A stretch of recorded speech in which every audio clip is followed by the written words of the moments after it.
الله الرحمن الرحيم أو كصيب من السماء فيه ظلمات ورعد وبرق يجعلون أصابعهم في آذانهم من الصواعق حذر الموت والله محيط بالكافرين. یا مثال د دوی په شان د ډیر باران دی، سخت باران دی چې راوریږي د بره طرف نه. فيه ظلمات چې په دې کې تیارې وي، ورعد او ګړزارې وي، او برق او برېښنا وي، پړق پړوق وي. یجعلون اصابعهم دوی ګوتې خپلې فی آذانهم په خپلو غوږونو کې من الصواعق د وجې د تندرونو نه، حذر الموت د وجې د یرې د مرګ نه. والله محیط بالکافرین، الله پاک راګیرونکی دی کافرانو لره. دا عطف دی په مخ کې هغه مثلهم کمثل الذی استوقد نارا. عجیبه حال د دوی په شان د حال د هغه کس دی چې هغه اور بلکې، یا حال د دوی او مثلهم کذوی صیبین، یا عجیبه حال د دوی په شان د خاوندانو د باران دی. من السماء چې هغه باران راوریږي د اسمان نه، چې په هغې کې تیارې وي او ګړزارې وي او پړق پړوق وي. نو دا او چې دی یا دا د شک دپاره نه دی، خو د تخییر او د اختیار دپاره دی. مخاطب ته وایي چې ستا خپله خوښه ده چې اوس ته د منافقانو لپاره هغه مثال غوره کوي او که دا مثال غوره کوي. د منافقانو لپاره دا دواړه مثالونه کېدای شي. یا او دپاره تنویع دی، او تدویعیه هغه چې هغې کې اشاره قسمونو ته. مطلب دا شو چې دا منافقان چې دي دا په دوه قسمه دي. یو هغه و چې مخکې آیات کې تیر شو، بل هغه دي چې هغه په دې آیات کې بیانېږي د هغوی حال. یا دا چې منافقان په دوه قسمه دي، یعنی دوه قسمه صفتونه دي په هغو کې. یو صفت دا دی چې په ګمراهۍ کې ننوتي دي، هدایت دی الله پاک اغستی دی، نو د هغې مثال مخکې بیان شو. دویم صفت د هغوی د یرې او د حیرانتیا دی چې په وخت د نزول د قرآن کې مثال داسې دی لکه چې یو سړی باران راغستی وي، باران کې تیارې وي، ګړزارې وي او پړق پړوق وي. د هغې د وجې نه د خپلې ګوتې په غوږونو کې ایښودي او د تندرونو نه یریږي او د مرګ نه یریږي، تښتي. خو دی د الله نه خلاصېدی نه شي، ځکه چې والله محیط بالکافرین، الله پاک احاطه کوونکی دی په کافرو باندې. نو دی راګیری، دی چرته هم نشي تللی. اوس د دې مثال فټ کول د خپل ممثل له سره په دوو طریقو باندې دی.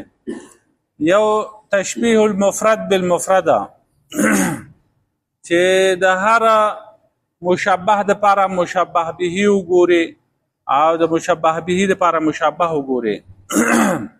یعنی جدا جدا یو لفظ په یو لفظ باندې فټ کې مشبه به دا پکې جدا جدا ته وګوري. د دې ته ویل کېږي تشبیه المفرد بالمفرده. د دې مثالونه په عربی کې هم ځکه نه بیانو چې عربی باندې دا ټول هغه کسان ناست دي چې هغه اکثر د کالجونو یونیورسټو په دې کې سبقونه وایي، هغو دپاره هغه مثالونه پکار دي چې هغو ته اساني. عربی باندې خو هغو نه پوهېږي. د پښتو مثالونه پکې ویو، نو یو مثال د هغې دپاره دا دی چې د جانان بد د ولو منځ دی، هله به یې وینم چې مې سترګې شاته شي نه. دا اوس تشبیه د مفرد د مفرد سره. دلته تشبیه ورکړل د شاعر د ولو د بدو چې کوم دی د بدو د ولو سره. دا بد او ولی دا دواړه مفرد کلمات دي. دا تشبیه بلیغ هم ده. د تشبیه بلیغ لپاره هم دا مثال دی، ځکه چې په دې کې هغه لکه او هاسي او آسي رنګ او دغسې او دا الفاظ پکې غوند دي او دا الفاظ پکې نشته. چې دا پکې نه نو هغه تشبیه بلیغ وي. جانان بد د ولو منځ دی، دا مجاز دی، دا دا کلام چې کوم دی دا تعلق د مجاز سره ساتي، حقیقت نه دی. ځکه چې ولي چې کوم دی او بد ځانه شی دی او ولي ځانه شی دی، نو بد چېرته ولي نه شي کېدی. او دا بد په شان ته د ولو دی. لکه څنګه چې سړی دا خپل ولي نه ویني، دقه شانتې دا سړی خپل بد هم نه ویني. یا دلته د جانان خبره کړه، نو د جانان دا بد چې دی دا د ولو په شانتې دی. لکه څنګه چې ولی سړی نه وي نو دغه شانتې د خپل یار او د خپل محبوب هغه بد ورته هم نه ښکاري. نو هله به وینم چې مې سترګې شاته شي نه، د جانان بد د ولو منځ دی، هله به وینم چې مې سترګې شاته شي نه. یا لکه د خوشحال خان خاټک دا شعر، تر سنبلو یې ښې زلفې تر ګلونو یې رخسار ښه، لکه دور هسې غاښونه لا تر دورو سپین هموار ښه. دا د خوشحال خان خاټک شعر دی. نو دلته زلفې رخسار او غاښونه دا مشبه دي او دا درې واړه مفرد الفاظ دي. سنبل، ګلونه او دور ملغلرې دا چې کوم دی مشبه به دي او دا مفرد الفاظ دي. نو د زلفو تشبیه د سنبل سره ورکړ ده. سنبل چې کوم دی په دې تارجه سنبله په دې سین کې ډېر شی ډکي، هغه دا لاندې دغه چې دی دا تانه چې په څه شي باندې دا پاڼې ولاړې دي، دا تک توري، دا چې سړی لږ دغه کې لون کړي او بیا یې راوالي او بیا یې غرمو ته ونسي پړق کوي تک توره. نو د دې شاعران چې کوم دی د زلفو تشبیه اکثر د دې سنبل سره ورکوي. د دې ولو په غاړه باندې شنې وړې وړې غونې پاڼې پکې، هغې ته سنبل وایي. نو د زلفو تشبیه د سنبل سره ورکړ ده. د رخسار د مخ تشبیه چې کوم دی هغه د ګل سره ورکړ ده. او د غاښونو تشبیه د بلغلرو سره ورکړې ده. نو دا تشبیه المفرد بالمفرد د دې ډېر شی مثالونه دي، خو دا پوره دي. دویمه طریقه د تشبیه المرکب بالمرکب ده چې یو مجموعي حالت د مجموعي حالت سره مشابه کړی شي. یعنی په کلام د یو کلام نه چې کوم کیفیت معلومیږي، نو د هغې تشبیه د بل کیفیت او د حال او د هغې د هیئت سره ورکړی شي. نو د یو حال او کیفیت ښکاره کولو دپاره خو ګڼ الفاظ پکاري، نو دې ته ځکه تشبیه المرکب بالمرکب وایي. دا تشبیه دغه ده. د دې لپاره مثال د رحمان بابا دا شعر دی: علمیت د بې علم عالمانو، علمیت د بې علم عالمانو، لکه گنج د کتابونو په خره بار شي.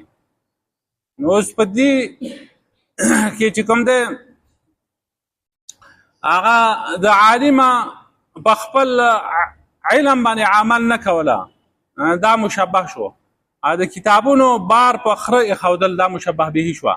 حرف تشبیه چې کوم دی هغه پکې لکه دی، لکه گنج د کتابونو په خره بار شي، دا لکه دا پکې حرف تشبیه شو.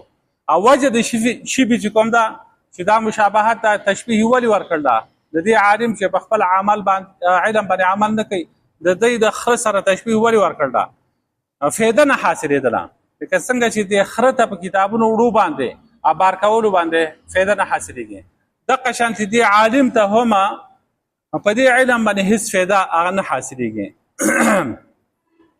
یا لکه د کوڅې ګوټ به دې پرې نږدم، د کوڅې ګوټ به دې پرې نږدم رقیب ته، افریدی یم مغول ته خیبر نسم. د کوڅې ګوټ به دې پرې نږدم رقیب ته، افریدی یم مغول ته خیبر نسم. نو دلته د دې رقیب تشبیه چې کوم دا هغه د مغول سره ورکړ ده، مغول مشبه به شو. او د کوڅې چې ګوټ چې کوم دی دا مشبه دی او د دې تشبیه ورکړ ده د خیبر سره. نو رقیب ته د کوی ګوټه نه پرېښودل چې کوم دی دا مغولو ته د افریدو د خیبر مورچه نیول دي. او خیبر کې چې چېرته افریدو د مغولو سره جنګ کړی دی نو هغه یې ګټلی و. د دې وجې دا شاعر دغه شانتې وایي. یا نور ډېر شی د دې دپاره مثالونه کېدای شي. تورې زلفې دي په سپینو لیچو زانګې، خاماران دي د چندڼو په خاښونو، داسې نور ډېر شی. نو اوس ګوره دا چې فټ کوي نو په دې طریقه به فټ کېږي چې زوی صیبه خاوندان د باران نه مراد منافقان دي. مثلهم که مثلې د او که صیبنا، یا مثال د دې منافقانو په شانته د باران دی. نو خاوندان د باران چې کوم د دې نه مراد منافقان دي. او د دې باران نه مراد قرآن دی. د قرآن سره مشابهت چې کوم د قرآن مشابهت د باران سره دی وجه نه ورکړل دی وجه پکې ډېر دی. یو دا چې دا باران د بره نه راځي نو قرآن هم د بره نه راغلی دی. دویم دا چې د باران اوبه صفا نو قرآن کریم احکامات هم صفا دي. دا یو صفا کتاب دی ګډې وډې دا پکې نشته. دریم دا چې باران سره د ځمکې هغه حیات راځي نو په قرآن سره د زړونو حیات حاصلېږي. د دې وجې دا تشبیه ورکړل ده. دارنګې تشبیه چې کوم دی په عامه فایده کې هم ده. د باران هغه فایده عامه هغه کافر ته هم رسي، مسلمان ته هم، ښځې او سړي، حیوانات او حشراتو ټولو ته د باران فایده رسي. نو دغه شان د قرآن فایده هم عامه ده، دا ټولو ته د دې فایده رسي. بیا چې باران زیاتي نو ځمکه هغه صفا شي، د خلکو حاجات هغه پوره شي. نو دغه شان قرآن کریم چې کوم دی هغه په هغې سره بنده صفا شي، حاجتونه یې پوره شي. لکه حدیث کې هم دغه شرط راځي چې د قرآن مثال چې دی که مثل الغیث الکثیره، د دې د ډېر باران مثال دی، ډېر باران. بیا فیه ظلمات فیه ظلمات چې په دغه باران کې تیاري. نو باران کې تیاري ظاهرا نو په قرآن کریم کې تیاري د کفر، د شرک، د منافقت، د ګناهونو، د منافقانو، د کافرانو هغه صفات دا پکې ذکر شوي دي، دا پکې بیان شوي دي. دغه تشبیه شوه. په دې بارانه کې ګړز ګړوزي، ګړزاره، رعده. نو په قرآن کې وعیدونه، زجرونه منافقانو ته، کافرانو ته. نو بیا په باران کې اصل کې دوه څیزونه، یو تازګي ده پکې چې باران وشي د هغې نه وروسته تازګي راشي او شینکۍ راوټوکېږي، خلکو ته فایده ورسي. نو دا د مسلمانانو هغه ایمان مضبوط وي، هغو ته فایدې واخلي. او بل پکې په بارانه کې چې کوم دی هغه رعب، خوف، یری. نو دا وعد وعید پکې. نو منافقانو دپاره جدا دغه نقصان ده دی قرآن، دوی یریږي د هغې نه. اوس بیا برق لفظ دی چې په هغه بارانه کې پړق پړوقي.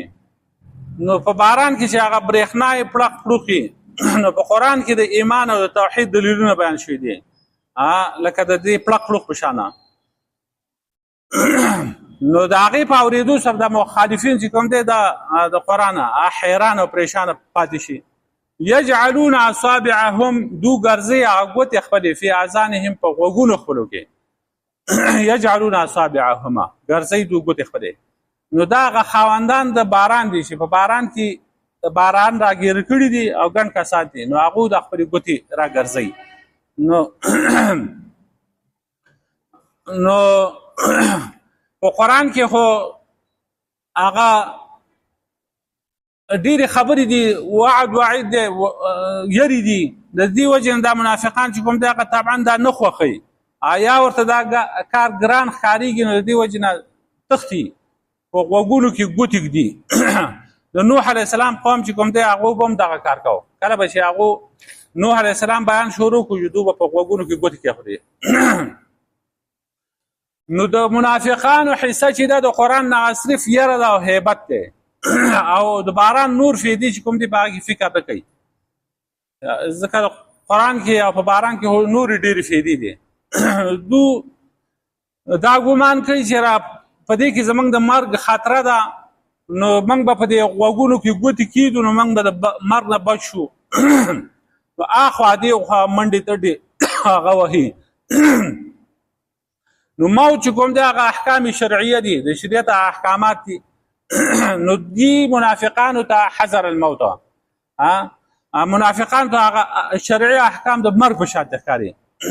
چې اوس به راته وایي چې جهاد له لاړ شئ، بیا به راته وایي دا پیغمبر چې زکات ورکوي، کله به وایي چې مونځ کوئ، نو د هغې نه ځان پټئ را پټئ. خو الله پاک فرمایي چې والله محیط بالکافرین، دو خلاصېدی زما نه نشي، زه یې راګیرومه. دا طریقه شوه د تشبیه المفرد بالمفرده. اوس تشبیه د مرکب سره دا ده، داسې تصور وکړه چې څه کسان دي په یو دشته کې روان دي، باران پې راشي، هغه دومره سخت چې په هغې کې تیاري هم وي، ګړزاره پکې هم وي، پړق پړوق هم وي، تندرونه پکې هم وي، ځای د پټېدو هم نه وي. نو په غوږونو کې دو ګوتې کېدي چې د غوږونو دا پردې زمونږ ونشو کېږي او مړلو شو، او سترګې چېرته زمونږ خرابې نه شي هسې نه شي دا د سترګو نظر زمونږ د دې پړق سره لاړ شي نو تاسو سوچ کوئ چې د دوی به څومره بد حال دی د دغه کسانو نو دغه شان منافقان دي چې په وخت د نزول د قرآن کریم کې هغو بې قرار او بې امن او په خوف کې وو په یره کې وو ځکه چې دغه منافقانو د قرآن کریم هغه ظاهري تکلیفونو ته کتل چې په دې کې و جهاد دی زکات دی مال ورکول دي خپلولي کټ کېدل چې پکې موږ خو به د خپلو پردو نه جدا شو ځکه موږ مسلمانان شو دا نور به کافر پاتې شي نو دا موږ جدا کېږو دغه شانتې دوستانو پرېښودل دا خبرې وکړي دا کارونه دوی ته ډېر ګران ښکارېده او بل دا دی چې زموږ دا بد صفات چې دي دا خو به ښکاره کړي الله پاک او قرآن به نازل کړي لکه سورة توبه کې چې راځي یحذر المنافقون ان تنزل عليهم سورة تنبئهم بما في قلوبهم دا منافقان د دې نه یریږي چې په دوی باندې به یو صورت نازل شي نو هغه به خبر ورکړي په هغه خبرو باندې چې د دوی په زړونو کې دي د دوی زړونه خو ګانده و که نه په خولې باندې خبرې صفا وي د نبي علیه السلام سره به چې کېناست نو ښې خبرې به یې کولې عمل به هم د مسلمانانو په شانې کوه مونځ به یې کوه روژه به یې نیوله نور زړه یې ګانده و نو یېرېده به چې هسې نه چې زموږ د زړه دا ګند چېرته ښکاره شي مسلمانان چې دي هغو به دې لږ تکلیف ته نه کتل بلکې ډېر تکلیف ته به یې کتله په دې به خوشحالېده نو د باران خو دوه حیثیته ظاهري تکلیف پکې ومي چې باران وشي خټې سیوا شي د خلکو کورونه پکې ونړېږي مسافرو ته پکې تکلیف وي سامانونه پکې لامده شي خو دا ضررونه چې دي دا کم هم دي دا اضرار او ظاهري هم دي بل طرف ته پکې ډېر شی فیدې دي دا ځمکه پشته شي بوټي راوخیږي اوبه جمع شي کویان ډک شي څاروي چې کوم دی هغه خړوب شي انسانان ژوند چې دی د انسانانو ژوند هغه په دې اوبو باندې دی نو که اوبه نه نازلېدې او د باران نه راتلی د اسمان نه نو بیا خو به ډېر خلک ضایع شوي دا اوبه به د کوم ځای نه راتلې دا کویان دا خو به ټول وچي وو نو هوښیار سړی چې دی هغه د ډېرې فایدې دپاره لږ نقصان هغه برداشت کوي لږ تاوانه قامقل هغه سړی دی چې هغه د ډېر دغه ته لږې فایدې ته ګوري او ډېر نقصان ته نه ګوري دا قامقه دی نو حکیم او هوښیار هغه سړي ته ویل کېږي نو د دې وجې نه د حکومتونو دا منصوبې چې نو هغه د ډېرې فایدې ته ګوري او لږ تاوان ته نه ګوري دوی چې کوم منصوبې کوي که نه او سکیمونه په هغې کې اکثر ظاهري تاواني لکه مثال په طور تربیله ډیم چې دا جوړ کړل دی نو په هغې کې چې څو سوه کلي هغه غرق شوي دي خو دې ته نه ګوري دا خو پکې غرق شو خلکو له پیسې ورکړې خو د دې نه وروسته چې کوم دی چې هغې کومه فایده ده عام د بجلۍ نو هغه خو ډېره زیاته ده که نه فایده زیاته ده نو دې وجې نه هغو دې ته ګوري نو والله محیط بالکافرین الله پاک احاطه کوونکی دی په کافرو باندې نو باران نه خو به سړی خلاص شي اخوا دېخوا به منډې کي او ګوټ ته به ودرېږي خو د خدای نه نشي خلاصېدی الله پاک احاطه کوونکی دی په دې کافرو باندې ربنا ظلمنا انفسنا ولم تغفر لنا لا اله الا انت صلى الله عليه وسلم